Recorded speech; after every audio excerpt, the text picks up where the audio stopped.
Kita akan masuk teman-teman pada bahasan kita pada siang ini. Semoga Allah SWT berkahi kekeliruan yang ke-65 masalah kata penulis menyelisihi salah satu sunnah fitrah, yaitu memotong kuku. Anda melihat salah seorang dari kaum wanita memanjangkan kukunya. Ini permasalahan pertama. Kemudian permasalahan kedua, lalu mewarnainya dengan cat kuku. Cat kuku ini menghalangi sampainya air pada kuku. Tepatnya kalau orang wudhu atau mandi junub ya. Kemudian wanita yang mengecat kukunya itu datang untuk berwudhu lalu mengerjakan sholat. Maka sholatnya tidak sah. Karena wudhunya tidak sah. Di mana air tidak sampai ke kuku. Jika ia mengecat kukunya, maka ia harus menghilangkannya terlebih dahulu sebelum berwudhu.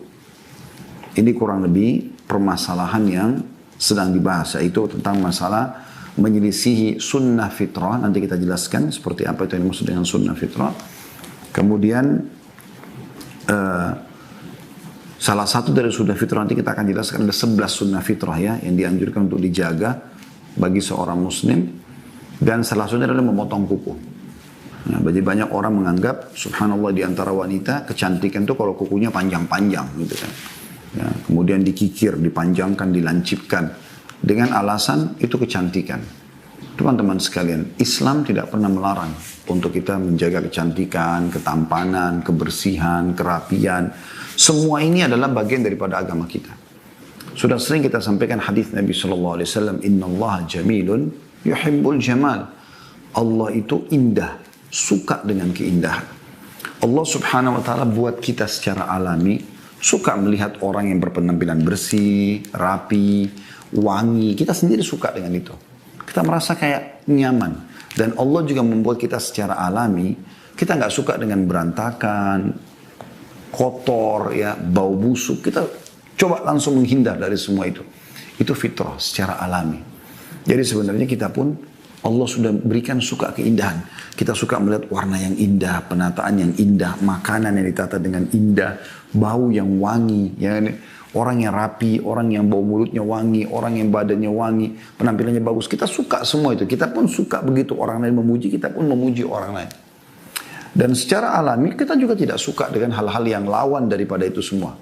Ya, yaitu kita memang sengaja kayak apa ya, seperti orang yang buruk sekali dalam arti kata dia seperti orang yang tidak memperhatikan dirinya, berantakan rambutnya, bajunya kotor, atau makanan tidak jelas ya, bau dan segala macam. Ini semua, maksudnya bau tidak sedap ya, itu semua membuat orang tidak suka. Nah ini secara fitrah sebenarnya, Islam tidak pernah melarang keindahan. Bahkan puncak daripada janji orang-orang beriman ya, selain di dunia ini kita disuruh sisir rapi, disisir rambut yang rapi, kita disuruh pakai minyak wangi, hari Jumat kita disuruh pakai baju yang terbagus, hari raya dan segala macam lah ya.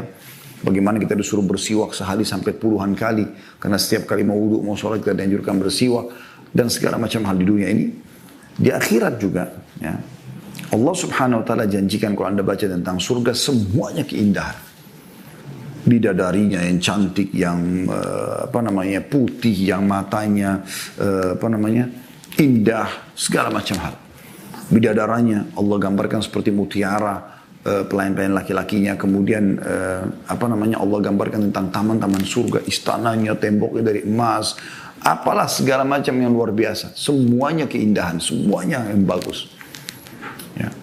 Kalau itu semua tidak dianjurkan, maka kenapa Allah subhanahu wa ta'ala menjanjikan itu dan memotivasi kita untuk selalu menjaga kebersihan, bahkan dianjurkan untuk wangi dan segala macam, dan secara fitrah juga atau secara alami kita suka itu. Oleh karena itu teman-teman sekalian, Islam tidak pernah larang kecantikan, kebersihan, tapi Islam mengajarkan caranya. Kalau anda, yang anda tiru bukan Islam, anda tiru adalah orang-orang kafir, maka akan jadi seperti ini. Orang-orang kafir menganggap kecantikan, salah satunya kalau kita bicara yang kita sedang bahas, kuku misalnya, kalau dilancipin, ditajamin, dikikir, dikasih cat, maka itu yang indah. Itu persepsi mereka. Anda sudah terlanjur menanamkan dalam diri anda, oh iya berarti ini keindahan. Makanya Nabi SAW sudah ingatkan kepada kita, man tasyabaha biqaumin fahuwa minhum. Siapa yang menyerupai satu kaum, maka dia akan sama dengan mereka. Bahkan Nabi SAW bersumpah atas sama Allah, tidak ada satu kaum yang berusaha menyerupai satu kaum, kecuali Allah akan pasti ya jadikan dia seperti mereka. Jadi kalau kita ikutin orang-orang yang baik, kita akan seperti mereka. Kalau kita contoh orang buruk, kita akan seperti mereka. Dan Kuku kita tahu, secara medis pun ada penelitian ini banyak sekali bakteri. Maka kita dianjurkan untuk memotongnya. Dan subhanallah secara alami Allah buat perbedaan antara warna kuku yang memang yang masih boleh ada dengan yang harus dipotong. Berbeda warna. Ya. Berbeda warna ini berarti menandakan memang penampilannya juga jadi kurang bagus gitu kan. Makanya dikelabuhi dengan cat. Ya, jadi masalah juga dalam cat-cat kuku ini bahasan yang kedua selain daripada potong kukunya sendiri, itu juga bisa menahan air wudhu sebagaimana dikatakan tadi oleh penulis ya. Sehingga air wudhu yang harusnya kena ke semua kuku-kuku. Dan banyak hadits yang menyebutkan bahwasanya kalau orang mencuci telapak tangannya maka akan berjatuh dosa-dosanya sampai yang berguguran dari ujung-ujung kukunya gitu kan. Akhirnya tidak kena wudhu, tidak sah wudhunya. Maka tidak sah sholatnya hanya karena menganggap ini kecantikan. Tidak saudara. Jadi terutama Anda muslimah perhatikan baik-baik masalahnya. Anda juga sebagai muslim laki-laki perhatikan baik-baik apa yang istri Anda sedang lakukan. Kalau boleh secara syariat biarkan. Kalau tidak boleh maka ingatkan. Gitu kan? Karena ini semua tidak boleh ada pelanggaran. Termasuk kepada anak-anak kita. Ya, termasuk kepada orang tua kita. Ibu misalnya tante. Ini kita bicara lingkup laki-laki menasihati perempuan ya. Itu juga dengan perempuan menasihati perempuan. Kurang lebih seperti itu. Baik teman-teman. Untuk lebih dalam insya Allah kita akan coba bahas tentang masalah sunnah fitrah ini. Ya, sunnah fitrah ini. Fitrah ini teman-teman sekalian ada 11 kurang lebih kalau disebutkan dalam hadis. Tentu ada banyak hadis yang berbicara, tapi saya lihat hadis ini sangat lengkap ya, karena hadis-hadis yang lainnya menjelaskan tentang ada 5 fitrah, ada yang menyebutkan 7 fitrah ya. Tapi di sini digabungkan kalau kita lihat hadis ini akan sangat lengkap. Yaitu hadis yang disampaikan oleh Aisyah ummul mukminin radhiyallahu anha, anna Aisyah radhiyallahu anha qalat qala Rasulullah sallallahu alaihi wasallam, Rasulullah SAW bersabda, "Ashru minal fitrah." Ya. Ada 10 hal yang masuk dalam fitrah, ya. Qassus syarib. Yang pertama yaitu mencukur kumis. Wa yang kedua i'fa'ul lihya, yaitu memelihara atau memanjangkan jenggot. Yang ketiga, wassiwak, menggunakan siwak. Yang keempat, wastinsyakul ma, istinsyak ma, memasukkan air, menghirup hidung, gitu kan, istinsyak. Tentu juga dianjurkan setelah itu kita keluarkan namanya istinthar, biasa kita lakukan pada saat wudu ya.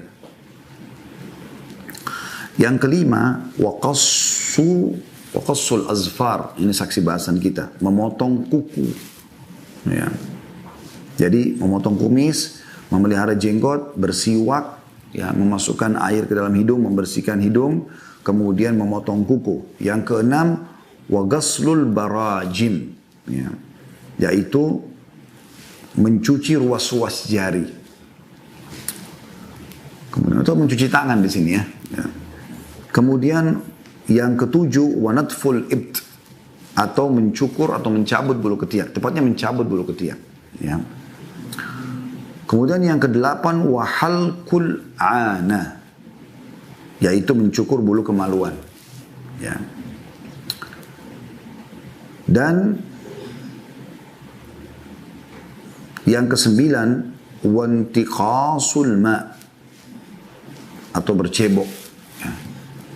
Cebok, membersihkan diri. Kemudian qala perawi hadis mengatakan, wa nasitul ashir, dan aku melupakan yang ke-10, illa an takuna al-madmadah, tapi seingatku yang dimaksud adalah berkumur-kumur. Berkumur-kumur. Hadis ini dinilai hasan oleh Syekh Albani, dan ini diriwayatkan oleh Imam Muslim nomor 261, Abu Daud 53, Tirmidzi 2757, An-Nasai di jilid 8 halaman 126 sampai 128, dan Ibnu Majah juga menyebutkan nomor 293. Tentu ada hadis yang lain yang menyebutkan, tapi cuma 5 yang disebutkan, yaitu secara marfu hadis Abu Hurairah radhiyallahu anhu bahwa Nabi SAW bersabda, khamsu minal fitrah. Ada 5 hal yang masuk dalam fitrah. Yang pertama adalah al-khitan, sunat. Nah ini tadi kenapa di awal kita berikan judul 11, karena di hadis pertama 10. Nah di 10 itu tidak disebutkan khitan, dan di sini ada tambahan khitan, sunat ya. Kemudian wastihdad, yaitu mencukur bulu kemaluan. Ya, tadi sudah kalau tidak salah ada disebutkan di atas ya. Jadi fitrah yang ke-8 di riwayat pertama tadi. Halqul ana ya. Di riwayat kedua ini dikatakan istihdad atau mencukur bulu kemaluan. Yang ketiga wataklimul azfar, memotong kuku. Yang keempat wanatful ibt, dan mencabut bulu ketiak. Yang kelima waqassus syarib, dan mencukur atau memotong kumis. Ya, jadi kita bisa simpulkan di hadis pertama ada 10 disebutkan, di hadis kedua ada 5 tapi ada tambahan 1 kalau kita mau gabungkan semua, yaitu sunat. Itu yang masuk yang ke-11. Kita coba lebih dalam teman-teman apa yang dimaksud dengan kata-kata fitrah. Karena kata Nabi SAW, ya, khamsun minal fitrah. 5 perkara termasuk fitrah. Juga dalam hadis yang pertama tadi dikatakan ashra atau ashru minal fitrah. 10 dari fitrah itu sendiri. Fitrah itu berasal dari kata-kata ya, fatara, seperti dalam sabda Nabi SAW, kullu mauludin yuladu alal fitrah. Semua manusia dilahirkan di atas fitrah.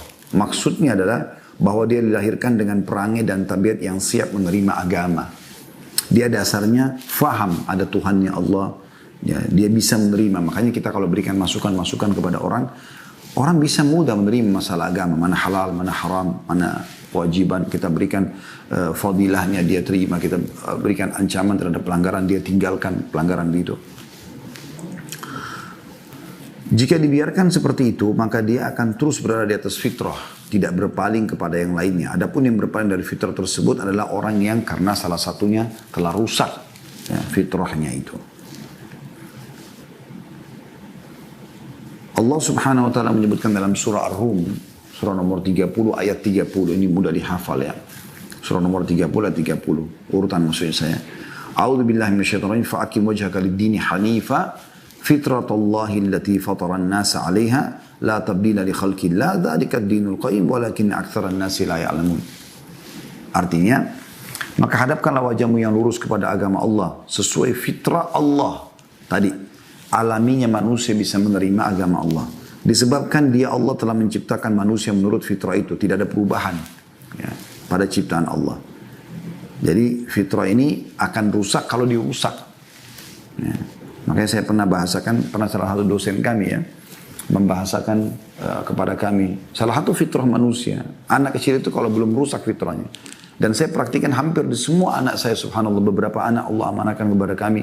Semoga Allah jaga mereka di atas keimanan dan istiqamah sampai meninggal insya Allah dalam Islam dan iman. Dan kami dijadikan sebagai orang tua yang berbakti. Anak-anak ini, atau maksud saya menjalankan perintah agama Allah pada mereka. Saya pernah tanya, karena guru saya pernah mengatakan di Madinah, coba tanyakan ke mereka yang masih kecil. 2 tahun, 3 tahun, ya, 4 tahun. Di mana Allah? Subhanallah, fitrahnya dia tunjuk ke langit. Saya tidak pernah temukan satupun dari anak saya yang Allah titipkan beberapa ini yang tidak tunjuk ke langit. Sampai ada cuplikan yang sempat kami buat yang memang belum diupload di YouTube, itu saya dengan anak-anak gitu. Ada anak saya bernama Usaid, laki-laki, umurnya sekarang 3 tahunan. Ya, ngomongnya pun masih belum lancar semuanya gitu ya, baru mau masuk 3 tahun ya, mendekati 3 tahun. Tapi subhanallah saya tanya di depan ikhwah, ya, di mana Allah? Awal dia diam, kemudian tiba-tiba dia tunjuk ke langit. Gitu. Dan itu terjadi pada kakak-kakaknya semua. Jadi sebenarnya asalnya orang tahu tentang agama Allah Subhanahu wa taala ini, bukan tidak ada. Jadi alaminya Allah ciptakan begitu. Nanti setelah dirusak ya, sebab lanjutan hadis tadi, kullu mauludin yuladu al fitrah, semua yang lahir akan dalam keadaan fitrah. Nanti anak kata Nabi sallallahu alaihi wasallam fa abawahu yuhawidanihi. Nanti kedua orang tuanya menjadikan Yahudi kalau orang tuanya Yahudi, au yunassiranihi, atau menjadikannya Nasrani kalau kedua orang tuanya Nasrani, au yumajjisani, atau menjadikannya Majusi, penyembah api kalau memang orang tuanya penyembah api. Tapi asalnya dia adalah mengenal agama Allah SWT. Makanya tidak sulit untuk menyampaikan hidayah ini kepada manusia. Kalau dia masih dalam punya fitrah itu tidak rusak, maka dia mudah sekali menerima. Ibnu Manzur rahimahullah berkata, fitrah adalah apa-apa yang telah Allah ciptakan makhluk di atas hal tersebut, yaitu mengenal Allah. Abul Haytham berkata rahimahullah, fitrah yaitu pembawaan naluri yang Allah ciptakan manusia di atasnya pada saat dalam perut ibunya. Ya. Ibnu Qayyim juga menyebutkan rahimahullah, Fitrah ada dua macam, fitrah yang berkaitan dengan hati, yaitu ma'rifatullah, mengenal Allah secara alami, dan mencintainya serta mengutamakannya lebih dari yang lain. Yang kedua, fitrah amaliyah, atau perbuatan, yaitu hal-hal yang disebutkan di atas. Ya. Maka yang pertama, mensucikan ruh dan membersihkan hati, dan yang kedua, membersihkan badan. Maksudnya tadi, fitrah amaliyah ini kayak tadi, potong kuku, potong kumis, yang akan kita rincikan panjang lebar, insyaallah ta'ala. Ya. Nanti kita coba panjang lebar jelaskan masalah poin-poin ini tentunya. Baik teman-teman sekalian, kita akan coba masuk ke penjelasan fitrah langsung ya, yang kedua ya, karena fitrah pertama sudah saya jelaskan tadi, yaitu fitrah yang disampaikan Ibnu Qayyim rahimahullah, pengenalan ma'rifatullah, mengenal Allah SWT. Jadi secara alami orang bisa mengenal Allah, dan Allah sudah disebutkan tadi dalam surah Ar-Rum, surah nomor 30 ayat 30 ya. Kalau Allah sudah masukkan fitrah itu kepada manusia. Secara umum mereka bisa mengenal Tuhannya, apalagi kalau sampai kepadanya peringatan-peringatan gitu. Makanya mayoritas penduduk bumi sekarang adalah orang-orang yang mengenal Allah SWT. Walaupun ada Yahudi, Nasrani, dan Muslim. Sisanya dari 7,5 miliar populasi manusia, mungkin sekitar 6 miliaran populasi ya orang-orang yang mengenal Allah. Ini sisanya orang-orang yang menyembah batu, menyembah api. Mereka lebih sedikit sebenarnya.